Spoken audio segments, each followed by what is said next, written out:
I should have never moved into that apartment. At first, it seemed like a dream. Cheap rent, a good location, and a quiet building. But there was one rule. Never look at room 309. It sounded ridiculous. A joke, maybe. But the landlord was serious. His eyes dark, his voice low. If you see the door open, close your eyes and walk away. I laughed it off. I should have listened. The apartment was fine, old but cozy. But at night, things felt wrong. The air grew thick, heavy. The walls felt too close. And then there was the feeling. Someone watching. I started noticing strange things. Doors unlocked when I was sure I locked them. The lights flickered always at the same time. 3:09 a.m. And then, the whispers. Low, breathy words just beyond my hearing. One night, I had enough. I opened my door and stepped into the hallway. That's when I saw it. Room 309. The door was cracked open. I should have turned around. I should have walked away. But I didn't.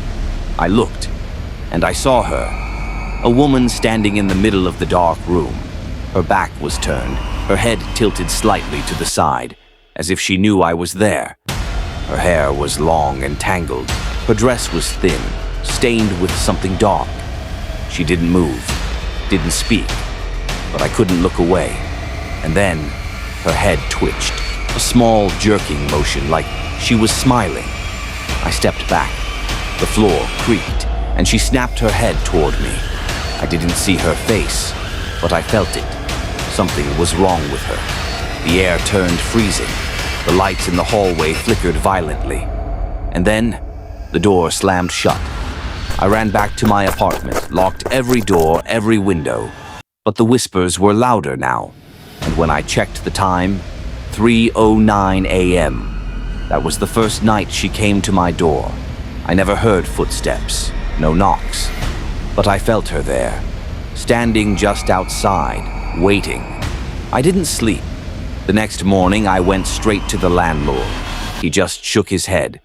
I told you not to look. I begged him to tell me what was in room 309. He hesitated. Then, in a quiet voice, he said, "She used to live there. A long time ago, but she never left." That night, I pushed a dresser against my door. I kept the lights on. But at 3:09 a.m., the bulb exploded, and the whispering began again. I closed my eyes.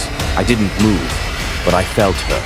Inside my room, standing right beside my bed, the air turned to ice, and then a breath against my ear. "You saw me." The lights flickered back on. I was alone. But on my bedroom wall, scratched deep into the paint, were 3 words. "Let me in." I moved out the next morning. But even now, in a different city, in a different apartment. At 3:09 a.m., the lights still flicker. And I know she found me.